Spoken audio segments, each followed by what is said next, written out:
Welcome into the Inside Carolina podcast. I'm your host, Ross Martin, and we are joined by Billy High, the director of UNC football recruiting. Is that the right title, Billy? That's the one. There you go. We have Billy on now for a really long, deep, whatever, not very long, but a very deep conversation about recruiting. We're going to get on the ins and outs of UNC's recruiting strategy, what Billy does on a daily basis, and just everything UNC recruiting for the next 30, 45 minutes or so. Starting out, we want to make sure you rate, review, and subscribe to the Inside Carolina podcast, wherever you get your podcast. Leave us a 5-star review. Tell us what you like about the podcast and subscribe, and that will help us out. And we want to give a shout out to Johnny T-Shirt and JohnnyT-Shirt.com, our loyal podcast subscribers. All right, Billy. So I want to have you on because I think you have a super interesting job. I mean, you are the nuts and bolts of the recruiting process. People may not know what you do because we see the assistant coaches, we see Mac Brown, but you're kind of the man behind the scenes. Can you briefly tell us what your role is and how would you define your role within UNC's football program? Yeah, well, first of all, I want to start, and this may sound stupid, but with the title, at most places, my job is called the Director of Player Personnel, and it's kind of interchangeable. But that's essentially, so you see the other schools, that essentially is what I am. So I oversee the on-campus recruiting process. We also have Dr. Kyra Kendrick, who is our Director of On-Campus Recruiting. So I oversee that department as well as the personnel side. That's the roster management part, evaluating our current roster, what our needs are, and then obviously the pipeline of the recruiting evaluation and going through those processes as well. And so that's kind of the very Cliff Note version of it. And all, some of the things that entails too, as we talk about recruiting strategy, overseeing how we do the marketing process, be it, graphic design. I am definitely not creative, but definitely just kind of looking at that strategy. And then as well as when the coaches are out on the road, that's definitely a big part of my job, being winter contact, fall eval and spring eval as well, making sure kind of the air traffic control in all of that, managing where the coaches are going, making sure that wires don't cross or anything like that in that evaluation process. Awesome. So a big overseeing role with a lot of moving parts. I'm No sure doubt. it's super complicated now with the pandemic. Yes. So let's start here. I mean, what brought you to UNC? Obviously, Coach Brown's hired in December 2018. What was that process to get you on board, and why did you want to come from Auburn to UNC? So it's an interesting story, actually. I was the director of, as you mentioned, the director of recruiting at Auburn, and doing, same thing, overseeing, the evaluation process, overseeing on-campus recruiting, those sorts of things. And so actually I got married and I was on my honeymoon. Auburn had played in the Music City Bowl, played Purdue. And basically right after that bowl game, me and my wife, we had gotten married basically a week or two before. We had driven up to Knoxville, where I'm from, and we basically called a bunch of people and we planned a wedding in 24 hours. We've been engaged for 2 years. And the way that this business works is you kind of, there's a lot of things that you're involved in a lot of different things. So you get that small window of opportunity. We're sitting on the couch after signing today, say, let's get married in 2 days. And so that's what we did. We've been engaged for 2 years. So long story short, I'm on my honeymoon and I got a text saying, hey, Mac Brown's going to call you. And I looked over and I showed my wife and she's like, do not let that phone leave your side. Because, if you have Mac Brown attached to the phone call, then you're going to definitely take that. So, but he basically landed in Auburn on a Monday. Get back from the honeymoon. I was sitting in my office. It was around 11:30 on a Tuesday. I got a call from an Austin, Texas number, so I figured, okay, I can put 2 and 2 together. I'm sure that's him. And then long story short, came up and interviewed the very next day in Chapel Hill from Auburn. And then I was up here full time, I want to say the following Monday. So it's a very, very quick process in football. But just the opportunity to talk to Coach Brown on the phone, it's interesting. When you talk to him, he is so personable, so charismatic. You feel like you've known him your whole life. And then you get to see him in person and you're like, holy cow, I can see why he's such a good recruiter. And then so the opportunity, to build the recruiting staff from ground zero, that was very, very intriguing to me. Actually being my first time in Chapel Hill, loved the area, and then loved Coach Brown and the vision he had for the program. And it's an opportunity that I just could not turn down. And I always preface that with saying, my time at Auburn was great. The people at Auburn are unbelievable. It's a great community down there. But I just couldn't pass up the opportunity to be in this process with Coach Brown. Would you say you have more of a larger role at UNC than you had at Auburn? Was it a Yeah, I think promotion? Was it a promotion you'd say? I would say yes and no. It was definitely, at Auburn, I was going to be doing the same thing. It was kind of a progression. They had kind of rearranged some things in the department, so it's definitely going to be the same responsibilities. But there's definitely been some things that have kind of added on here because in the recruiting, even no two departments even look alike. It's not like where you Yeah. have the coaching staff where you have to have, 10 assistant coaches and a head coach. There is no set structure for what personnel departments look like and on-campus recruiting departments look like. So it's definitely, I've definitely kind of been able to expand responsibilities this here as well. So that segues nice to my next question. What was Max sell to you in terms of you coming on and kind of leading the recruiting department? And then additionally, like, what is Max's philosophy to recruiting? What makes it tick for UNC, and what was his vision now then, and kind of his vision now as y'all are kind of rolling here in Chapel Hill? Yeah, I saw, the staff and, talking to the staff he put together, and they're all unbelievable, great people, and, and they care about family and when the work-life balance that is non-existent in 99.9% of college football. So the opportunity to work for them, the opportunity to build the staff from scratch, we were able to create a couple new positions and really add to the staff, and then really that opportunity to kind of just how do we do the evaluation process is something, in fact, that we've even revamped majorly during the quarantine. You had more time with the dead period and had the ability to really kind of go in and research a lot of different things. And so his vision was real simple. He basically, talked about how we are going to, and every head coach says this, right, in their opening Yeah. press conference, we're gonna keep in state. But how he's been able to do that through the relationships that he's had, the prior relationships from his first time here, and really that North Carolina is very, very underrated a lot of times. People are finally starting to catch on, but underrated, with these guys and the amount of talent that's here. And so that's been awesome to see, and really keep in state and then work our way out. But we're going to, focus obviously majorly on North Carolina. Since I've been here, that's true. Coach Brown talked about how we are really going to put an emphasis on not only the kids in the state, but the high school programs and their coaches, and that's been great to see those relationships continue from his first go around and then continue to develop. Yeah. So with that philosophy and what y'all are doing with attacking recruiting, is it a sense that no recruit within the footprint is out of reach? I mean, any top recruit that within the kind of Georgia, South Carolina, North Carolina, Virginia, get into DC area, is that the mindset? And we saw that with a recent commitment who we expect to enroll at some point. I mean, is that the philosophy? Attack it, and now that UNC is targeting that high level recruiting, that's the approach. Yeah, definitely. The approach is, from the inside out, like exactly what you said. You hit the nail on the head. Is, there are only so many hours in the day, right? And there's so many days in the year. And then on top of that, there's so many evaluations that you can do for the coaches when they're out on the road. Their time is limited, and so you really have to allocate your time and your resources into those different areas. And as Coach Brown has said, and it's definitely been true to that. We talked about visiting every single high school in the state of North Carolina, and I'm sure you've heard that a bunch.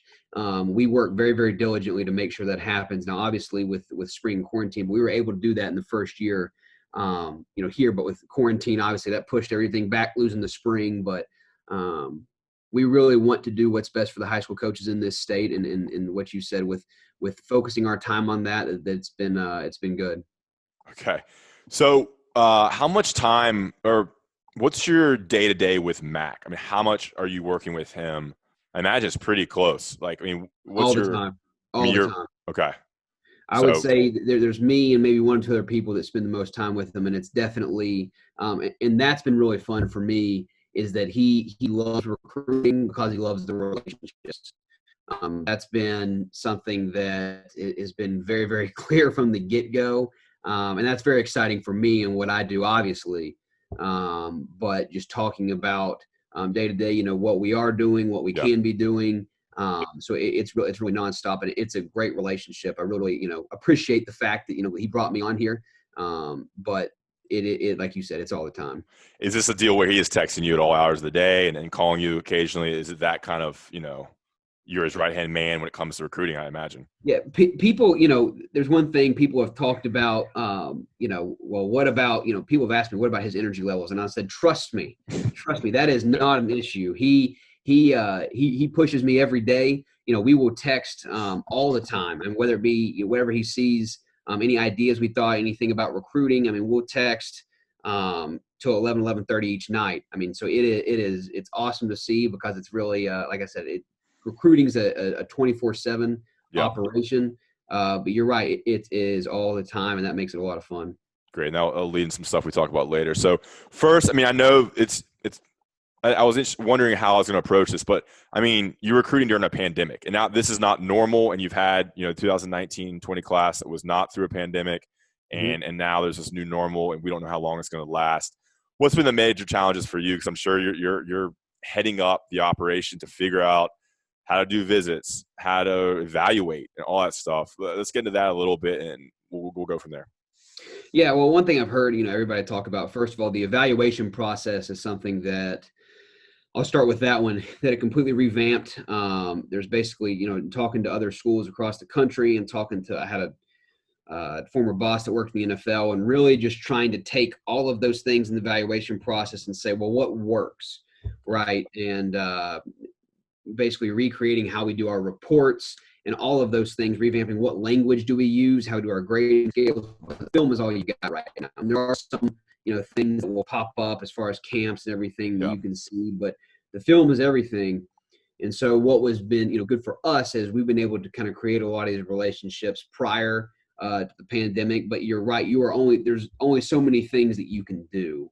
The NCAA has limited a lot of things, and then they kind of came back and walked back and said, well, you can do these, whether it be a Zoom call, those rules have changed kind of a little bit at the beginning, as everybody was figuring out, kind of like all of us, what is Zoom? What does that even mean? And then now we're all experts at it. So it's definitely, like you said, that's been one of the challenges of, pretty much here's the only thing you can do, but how do you get creative with that? And we've been able to do that. Dr. Kyra Kendrick, our director of on-campus recruiting, has done a great job with a lot of ideas for that. And that's one of the keys of recruiting is, being able to bounce ideas off of people, take those things, kind of mix and match, see what works. But it's been definitely trying to be creative with a very, very limited deck, so to speak. So what has worked? Virtual visits, Zoom calls with UMAC and an assistant coach. I mean, what kind of things have you done? Maybe a couple examples that we can kind of build off of.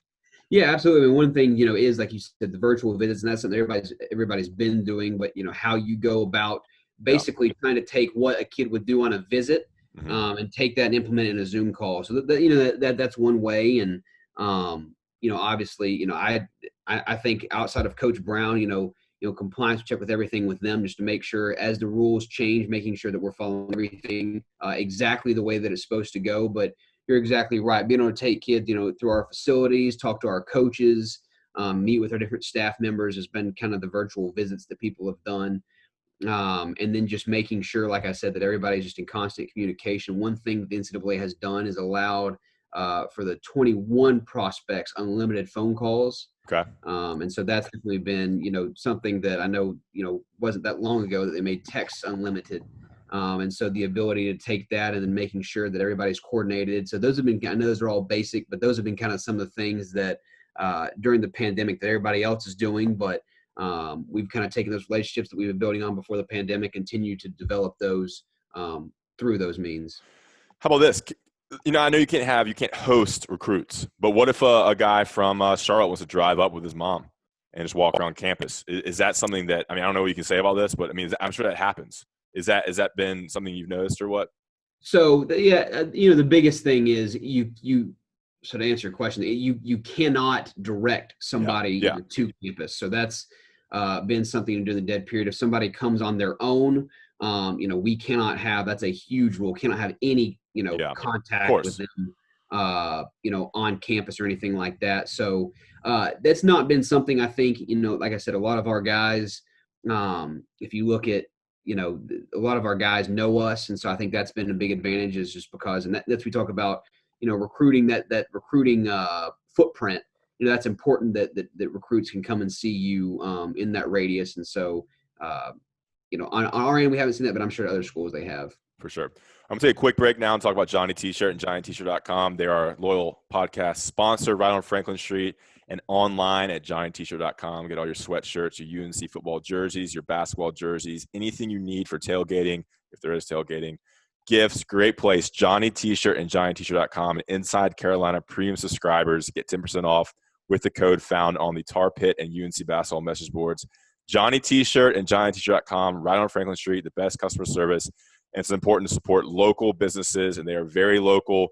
Their warehouse is right in Hillsborough. So Johnny T-Shirt and JohnnyT-Shirt.com. We appreciate their support. Check them out. Help them out, and it helps us out. And remember to rate, review, and subscribe to the Inside Carolina podcast. All right, so here's kind of like we're getting to the meat of the podcast now.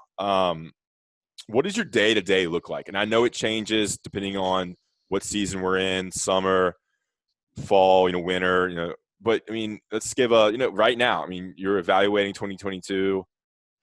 I guess just give me kind of a glimpse of what a week could look like. That's pretty active when you're interacting with a lot of coaches, and recruiting is really hot. Yeah, so you're absolutely right. The one thing is no day Yeah. like, I mean, I'm a big checklist guy, so I have my schedule and my to-do. I heard an NFL GM say one time, you got to put 3 to 5 things down that you have to do each day. And usually I write those things down and I think, oh, this is exactly how the day will go, and it's never that way. Mm-hmm. But, right now in fall camp, what a lot of people are doing across the country is, as workouts start and then as practice starts, you're looking at your own roster. The guys that you brought in, what do they look like? How do we, as we evaluated them and they're on campus, where are they progressing is one of the main parts. You've got offer letters are able to come out soon. On August 1st, you're able to give out offer letters to rising seniors.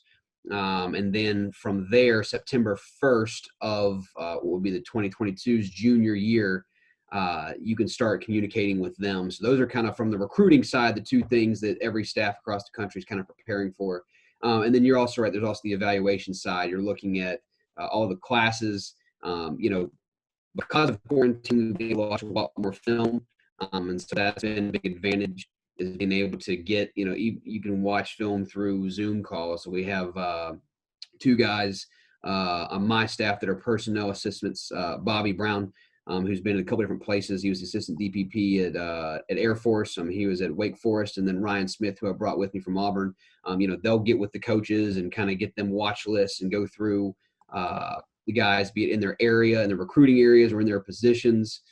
And so that's kind of, what's going on right now is kind of balancing all those things. And then, like you said, in different times of the year, if the coaches are out on the road, typically my day, depending on if the head coach is out on the road or not, it's more kind of managing those, and they'll be getting names of guys they've seen that they like. And so we're kind of reporting and getting those lists together, making sure that, all the places they go are logged in the system, making sure if they decide to go to a different school, making sure that we've hit that school, whatever the legal amount of times is in that time period.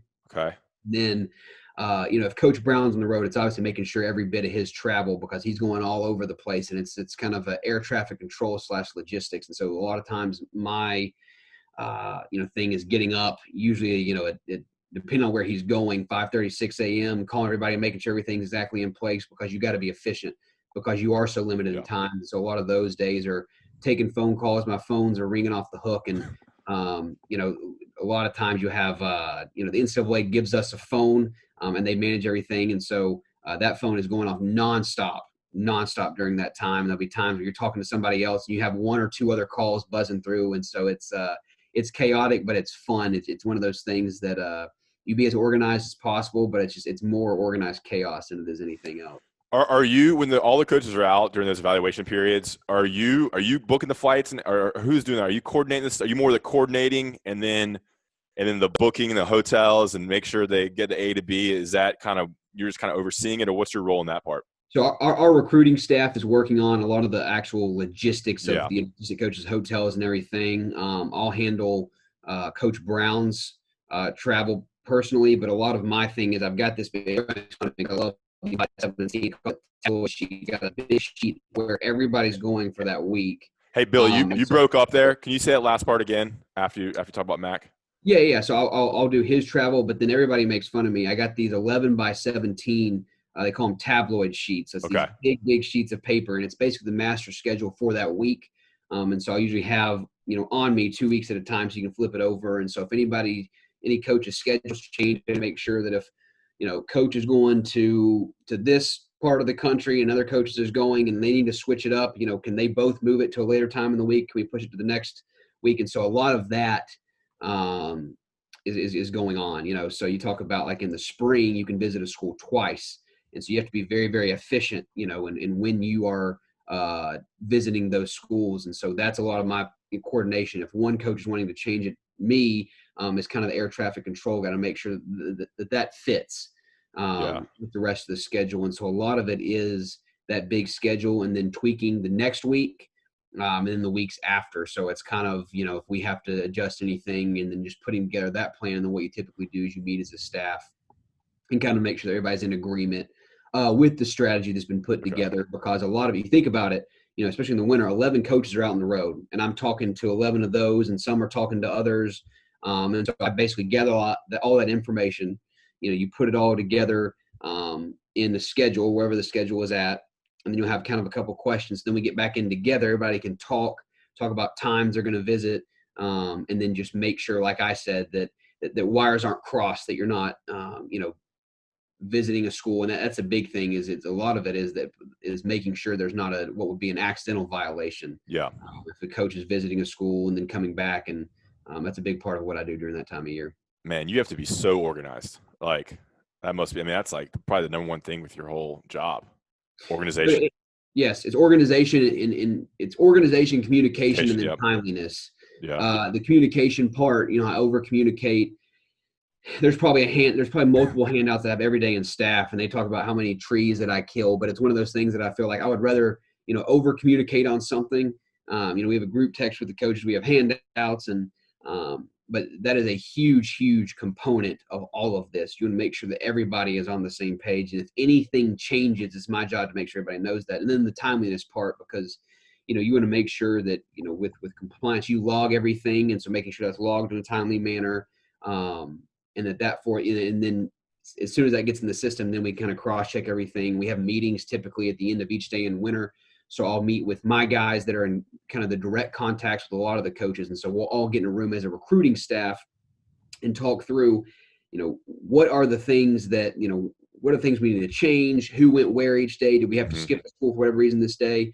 And just making sure that we're all on the same page. And so that's definitely a big part. And that's one of the things as a recruiting staff, we have to meet, at the very least daily in that time of year. But a lot of times you're meeting in the morning and you're just constant communication with each other. Because like I say, it's mass chaos.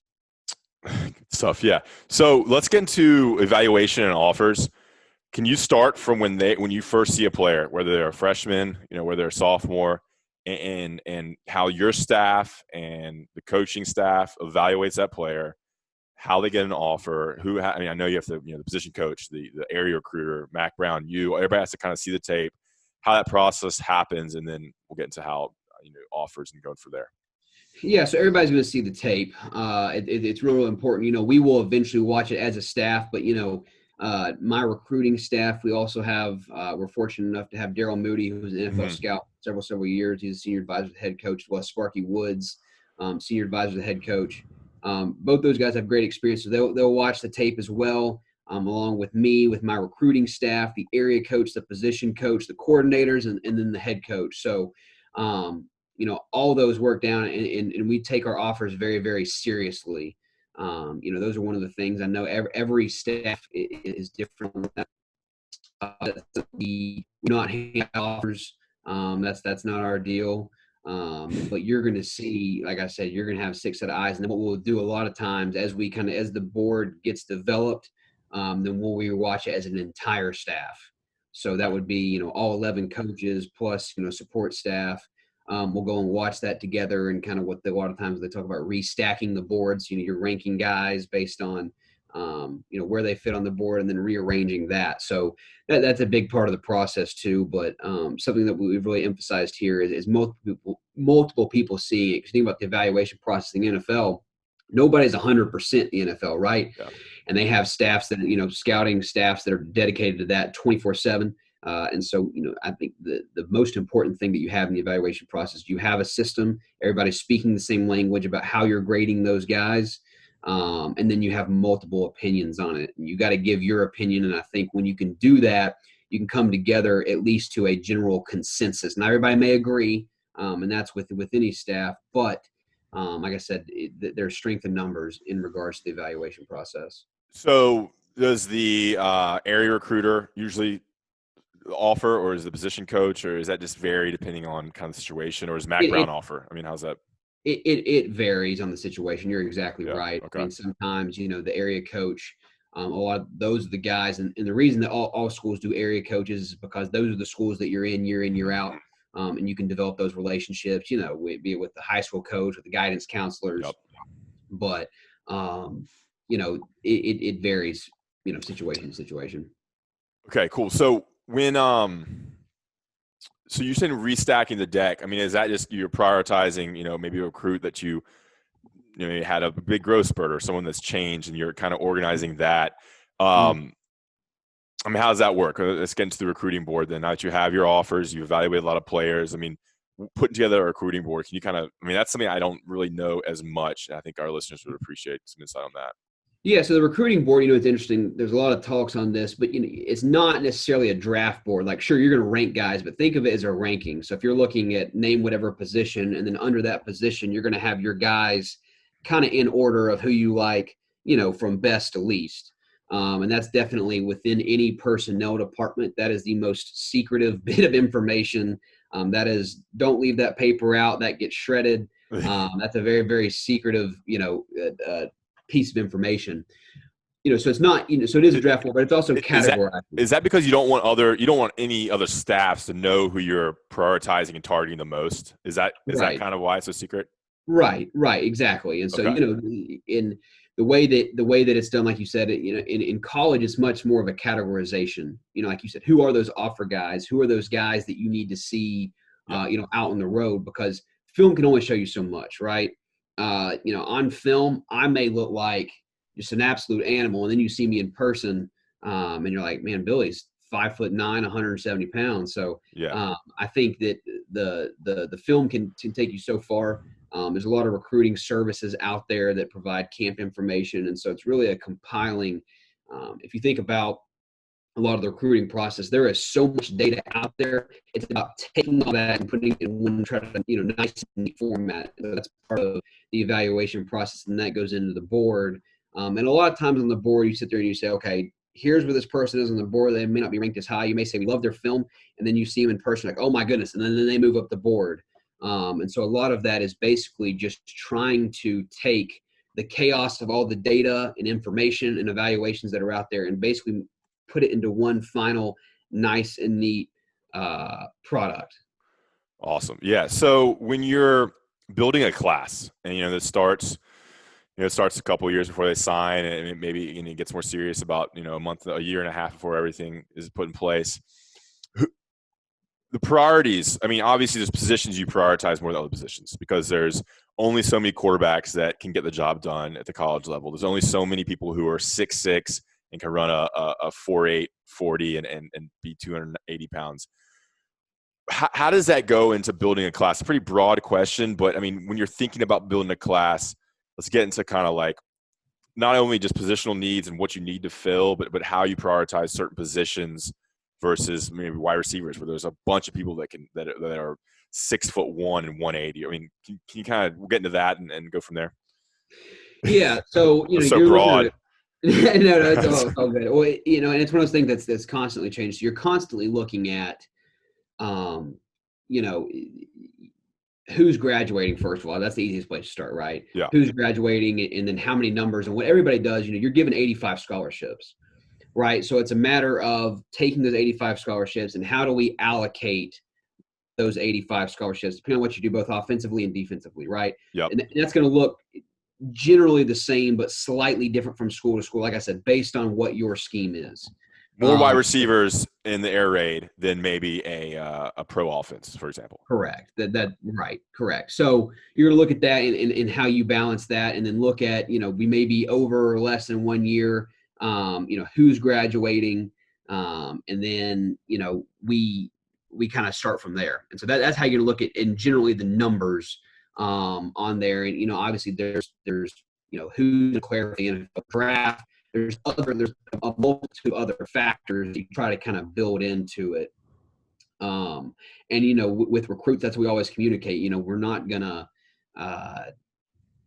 get a guy and then drop them, so to speak, as people say. Yeah. That's something that we Coach Brown puts that in top priority, is that we're going to communicate and be honest. It's a whole lot easier to be honest in recruiting, than opposed to trying to kind of telling these gray areas. But so that's where you start in the evaluation process and how you kind of build that class. And then to answer your question about how you prioritize, if you look at the NFL, they prioritize certain positions, but really for us, and this is going to sound strange, but you really, and this is not just a generic answer, you prioritize everything. Now, recruiting cycles are different sometimes for different positions. For whatever reason, some positions will commit earlier or make decisions earlier.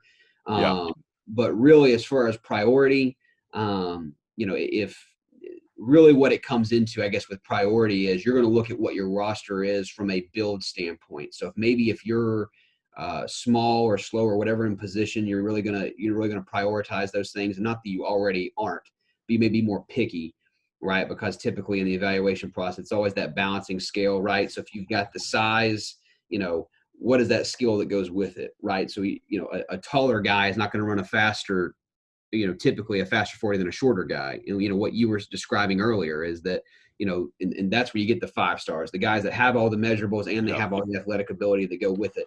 And so that's kind of how you may look at it. You may be, I don't want to say pick here because we're always going to be picky. But those are the things that you're constantly comparing and then looking at. Say you've got a certain position that you really, really like, you like this guy, whatever, and you say, well, does this fit in the room that we need, or do we already have a lot of guys like that? And so I think that's also, if you're teetering between two, that can also factor into the decision process as well.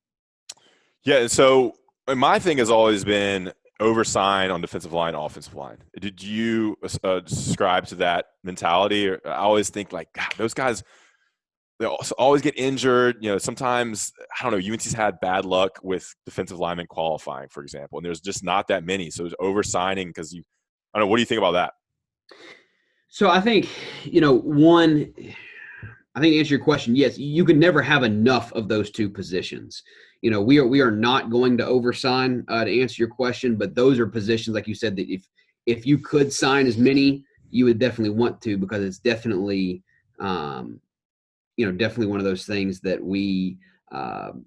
you could never have enough of. So there's that aspect too. And then one thing that, Coach Brown has really emphasized too is that, we're always, for us, going to be constantly looking at academics as well. That's something that we are constantly monitoring, basically the beginning of the recruiting process, depending on how early it is. We're going to monitor, from one semester to the next. Joe Hayden, our director of football operations, does a phenomenal job, monitoring those grades and doing the academic write-ups. That's another thing, that you're constantly looking at, is where does that GPA go? Because there's, for people that don't know, you basically take a lot of the classes and you have what's called a core GPA, right? So it's the class that the NCAA recognizes as being able to qualify.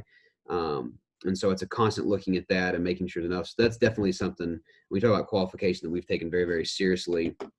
And we monitor from day one, so there's really no surprises for us. Okay, great. I'm going to get into maybe a couple questions you can answer how you want to answer here. But you said you have to make room for players. Sometimes maybe you're like, man, we have this chance to get this other 4-star, this other 5-star. He's a luxury take. We don't really need that position, but we just need this player because he's an elite.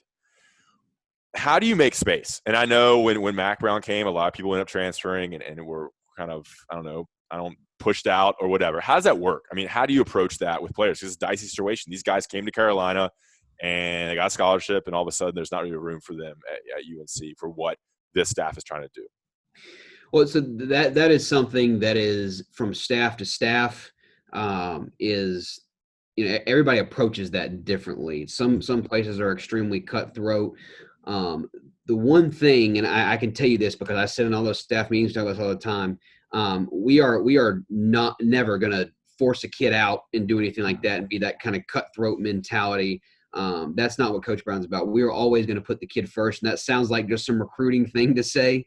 But I can tell you just from being here, from hearing behind the scenes, is we are all ultimately, or not ultimately, we're always going to take care of the kids. Mm-hmm. So that's something that you really, you can't, like I said, you can't create roster room in that regard. Now, like I said, it's one of those things that the tricky part about it is like you're at that 85 limit, and all of a sudden, if the transfer portal, as you see, is always something crazy. If all of a sudden somebody decides to enter the transfer portal, well, then you got to have a plan for that.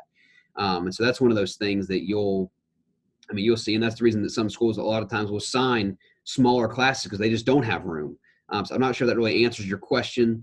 But one thing, like I said, that our utmost priority is always going to be take care of our own, and never do something, like I said, to hurt them. And like I said, it sounds like a recruiting twitch, but that's you. It's one of those things you prepare if somebody's gonna transfer, like you said. But until then, there is no way to create room. Yeah, I guess I've heard about it. Like, Mac's gonna help them out to find a place. If you go to a kid like, hey, you're probably not gonna play. If you want to play, you can go. We'll help you find a good place, good situation, and it's maybe a better opportunity for you. I guess that's the way that you ease around that, and it kind of a win-win for everybody. Because I know you answered correctly in saying that Mac's been very good, it seems, in working through that process where you have not received a bad reputation doing that. But I think it's just a necessary evil of building classes. You don't have to add to that if you don't want to. Okay, so here's one. So we've noticed that Coach Brown and the staff likes to get the classes done early, lock it in by the summer, kind of get almost the whole class, get into that 19, 20 number by the summer. Is that a very intentional? And what's Coach Brown's approach with that, and your approach with kind of not having to wait until October, November, December to know what you're going to have come signing day in December? Well, that goes back, Ross, to that, the kind of the question that me and you talked about earlier is, we are very, very serious when we offer somebody, and so I think that's a lot of times at other places, offers you struggle with, what's they call it the committable offer, so to speak. Yeah. And so that's, definitely something. I think that us being intentional in that, and then what happens is, like I said, when you have your footprint, then guys are very, very comfortable. And that's been something that we feel like, we have a great product to sell on campus, and that decision, that's been something that, really here in the first really year, I know we've been here all a year and a half, that we've been able to get done, is just get them on here, develop those relationships, and then after our prospects has taken visits, to been comfortable making that decision. And like you said, it's been early, but I think it's that level of comfort that on both sides relationships. Correct. Yeah. Is there I know there's pushes to get people to commit. That's a reality, right? Is there times when you're like, all right, this spot is not going to be here forever? Is that something y'all deal with a lot? Well, I think you can communicate, because said spots are limited. I think, we talk about being upfront. There's definitely, a talk of, hey, there are limited spaces, and, we really like you. And, but, like you said, that it all comes down to that relationships and that comfort level. And, coach is, like I said, unbelievable. And I think people see that genuineness, a lot of times, and this is a weird analogy, you think about recruiting, is like if you're in a relationship, the more time that you're around someone, the more you see who they really are, right? And this is the exact same thing in recruiting. Is we've got nothing to fake, right? The way you see us now is the way you'll see us, if you sign in 2-3 years from now. And I think that extra level of comfort has been extremely important.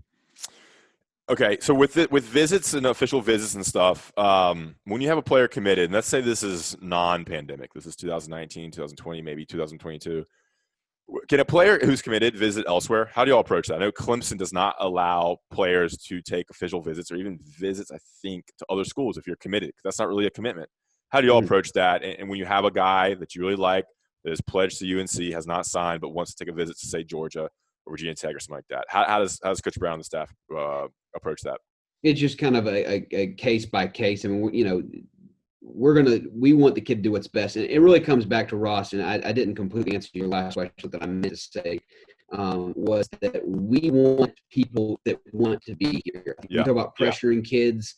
A lot of times in recruiting, people like that tactic because maybe, you get the kid, but if you're pressuring someone, same thing as goes back to relationships. I think a lot of times recruiting relationships, and that gets used such a cliche, but if you pressure someone or force them into something, that's not going to work. It's not going to last. Yeah. Right. And we feel like that, especially, with the transfer portal now, if somebody was forced into it and they really didn't like us to begin with, then we don't want them to commit to us. You know what I'm saying? And Yeah. so it's one of those things that we want this to be in the recruiting process. Obviously, we're recruiting you. We want you. But at the same time, if it's something that's not going to be best for you, then then it's something, then that's okay, and we'll move on. And so I think it's the same thing. We want what's going to be best for the kid. If the fact they need to take the official visits, then we'll talk with the families and come to a conclusion that's best for everybody. Okay, good answer, Billy. All right, how close are you with working with the assistant coaches? I mean, obviously tons, but I mean, you said you were with Mac. It sounds like all day and all night via phone. I mean, what's your relationship with the assistant coaches? Because those are the guys that are out there doing the real labor in terms of recruiting. Yeah, so the same thing. I'm with them all the time. I can't say if all 11 are on the road. I can't be. I've got our support staff. That's definitely contacts with them. But I mean, it's the same thing as Coach Brown. I'm around them all the time. The way our offices are set up is Coach Brown's at one end of the hallway, and I'm basically at the other, so I have to walk past all the other coaches to get to his office. Yeah. And every coach in America, every staff ever work for, you walk by a coach and they'll yell at you, and then you go and you kind of talk through some things. And I've got my checklist, and I think sometimes they try to hide from me because I'll say, hey, what about this, this, and this, and this. But no, we have a great staff.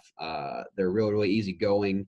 And it's been a lot of fun work with these guys. But to answer your question, yeah, they definitely have to have a close relationship with them, because recruiting, you change so much, and you're texting with them. Something may come up at 8:00 at night. You got to address with them. And so it's definitely that. But, allocation of time, you're exactly right. Most of my time is spent with Coach Brown, but definitely the coach, the assistant coaches as well.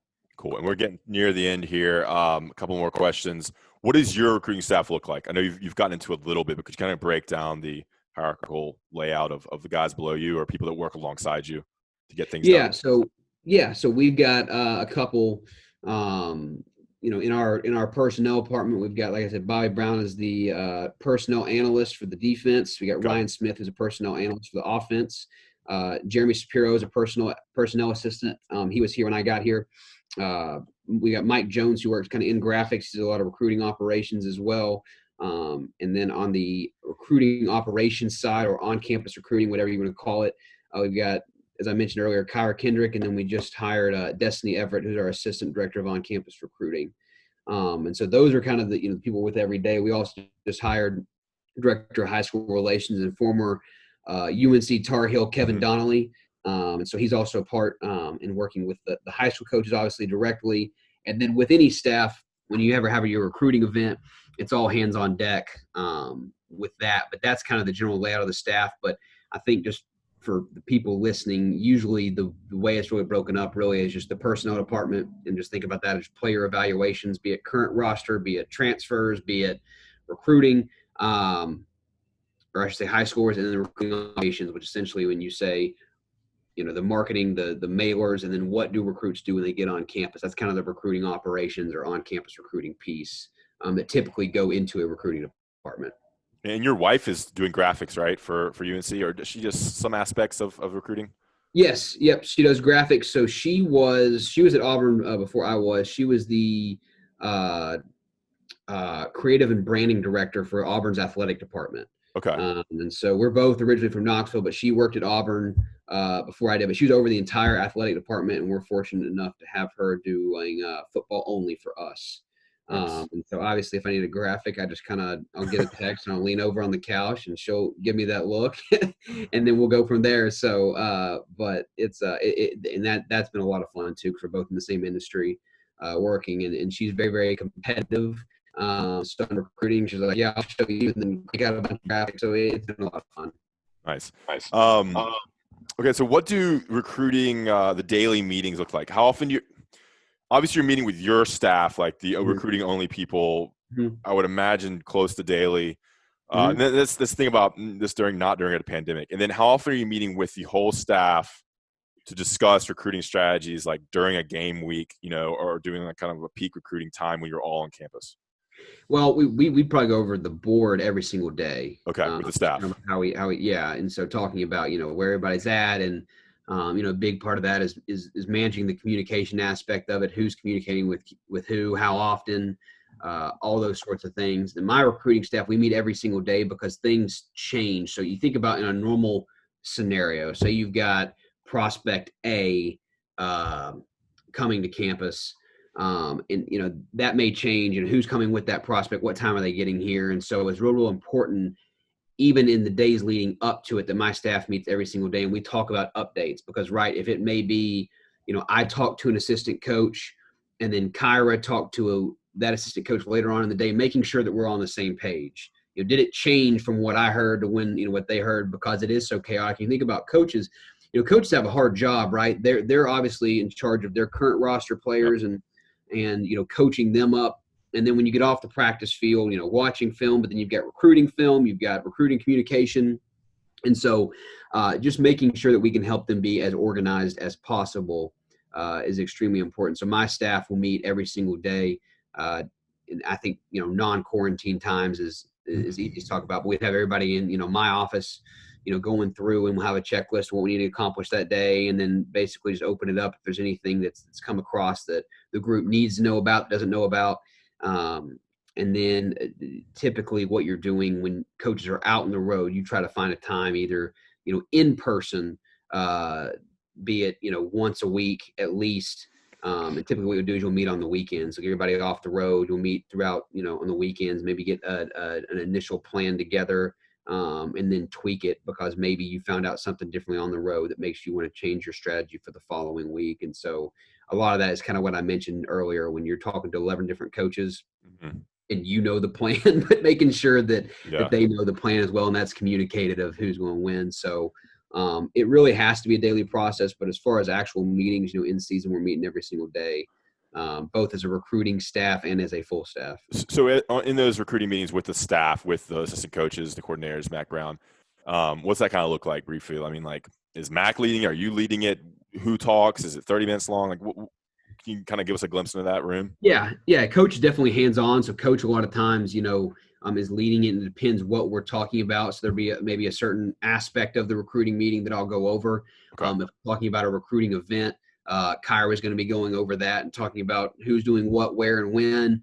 And then and so it's really kind of a group effort. But definitely Coach Brown takes a very, very personal approach, which is awesome in that. And so a lot of times it's him kind of reviewing the board and where it's everybody's at, and then just making sure that we're all on the same page. That and that's what when we talk about what I have to be able to do in my job, and what anybody in recruiting has to be able to do is communicate, because it changes by the minute. And so just making sure that we're all speaking the same language, that we all know what everybody else knows. Yeah. And so, like, I'm sure the topics change every day, but could it be it's something like, we got to go after this recruit like this week, like this is the time, like every coach texts this guy? I mean, is that kind of stuff that's talked about in that meeting? Like, this, like, 4 coaches going to call him this time, 4 coaches call him this time, and we're going to be DMing him, what one time? What is that kind of stuff we're looking at here? Depending what it is. Yeah. Yeah. Did somebody decide to they're going to make a decision on this day, Yeah. what, and all those things are discussed. And then that's kind of during the season. And then a lot of times in the spring you're discussing, because really the spring, you think about, it seems like at the time you're an eternity away from signing day. So spring conversations are much more where we're going, and then things that you found out from the road. And so we're constantly, you have hundreds of kids that you find on the road, and talking through high school coaches and what they saw. And you maybe, you went to a practice, and all of a sudden the coach is like, wait, who's this guy? And so it's a lot of compiling those lists and really kind of gathering, this is what we saw, this is what we thought. Or maybe we had a question on a kid that we got answered by seeing them. And so it's not only adding names to your watch list, but basically confirming or denying kids that were already on a watch list, and trying to be able to figure out exactly, what those answers to those questions were. Yeah, you're getting a good glimpse here of the 24/7, 365 of it because, like, in the spring, you're giving offers to 22 players and even evaluating 23, I imagine, getting ready for what's happening there while you continue to lock down the current class. Summer, the same thing. Usually have camps. You're working with camps and trying to lock down the current class. Then the fall is more of that. You have visits. You're trying to get younger kids in. So I mean, it's just an unbelievable process. So it's interesting to take a glimpse into it. All right, last question here, Billy. We really appreciate your time. I know you have obviously have a very busy day and a busy job, so we appreciate taking about 45 minutes, an hour here. Mm-hmm. Looking back at 2019, 2020 classes, do you have any good stories for us? And these guys are signed, these guys are enrolled, maybe from the first two classes of Coach Brown that stand out about recruiting. Anything crazy happened that you weren't, maybe a recruit that you thought you were going to get, you didn't, or a recruit that you didn't think you were going to get and you did, or something that happened that you think would be entertaining for our listeners? Or any tidbit or anything that you think would that we wouldn't know about? The one thing I will say, and I think has been great is, and this is going to be a cliche answer. You're probably going to hate this answer. So, but the class that we signed this last year, the thing I've been amazed with is just how down to earth the prospects that we brought in are.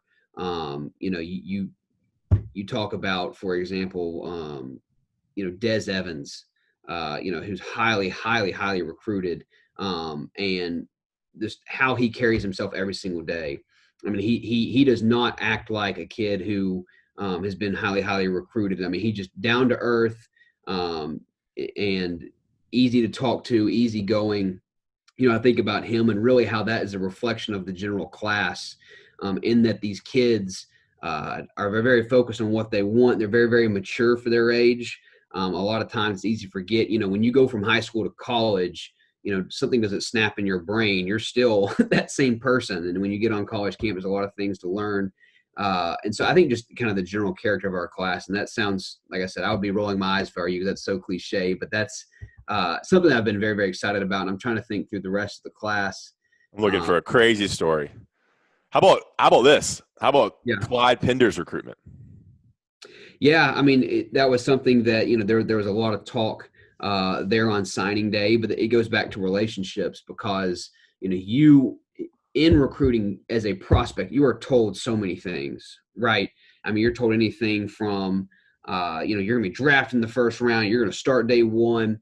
And so it really comes down to as you've built those relationships, and when those, crises do hit, if you want to call it that, that you can sit and you can talk to the prospect, and they will listen to you and trust you. You're definitely right. That was one. There was a lot of hype on that day. I mean, it's well known that was the last one we announced that day. But it was one of those things in recruiting. It is a sprint marathon. Yeah. It's both.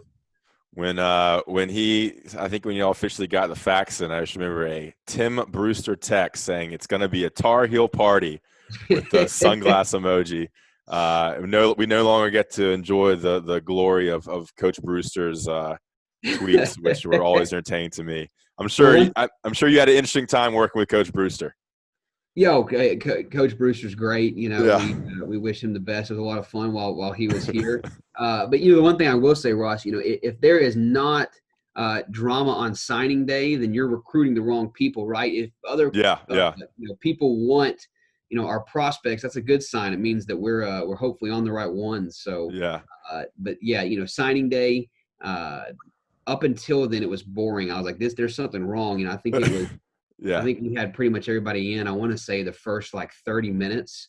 And I was like, I don't know what to do with the rest of the day. Normally, there's a problem with, whatever, the text wasn't sent right, or, what used to be fax machines, that wasn't coming through. And it was a very boring signing day until it wasn't. Well, I mean, as you know, our message boards, when something like that happens, when we're waiting for a commitment, the guy's coming is delayed or something's happening with the feed, or you're waiting for a signature for a top recruit, you watch those Google Analytics and the traffic keeps rolling into our site. So all the drama you bring, it may not be pleasant for UNC fans, but for those in the recruiting business, We appreciate the traffic. Good for ratings, right? Yeah, that's right. That's right. Drama's Yeah. good for ratings. And hey, when you're recruiting 4 and 5 stars in general, business is booming for both parties. Billy, really appreciate your time. This was awesome. I mean, I feel like I could talk to you forever about this kind of stuff, and we'd love to have you back on at some point, in the future. But hopefully everybody got a good glimpse of this and got to know Billy and what he does and got to know a glimpse into UNC's football recruiting, which is rolling right now. They obviously have been increasingly getting better with each class, and 2021 is turning out to be very special. So, Billy, thank you so much. Glad to be here. All right. Appreciate you guys listening to the Inside Carolina podcast.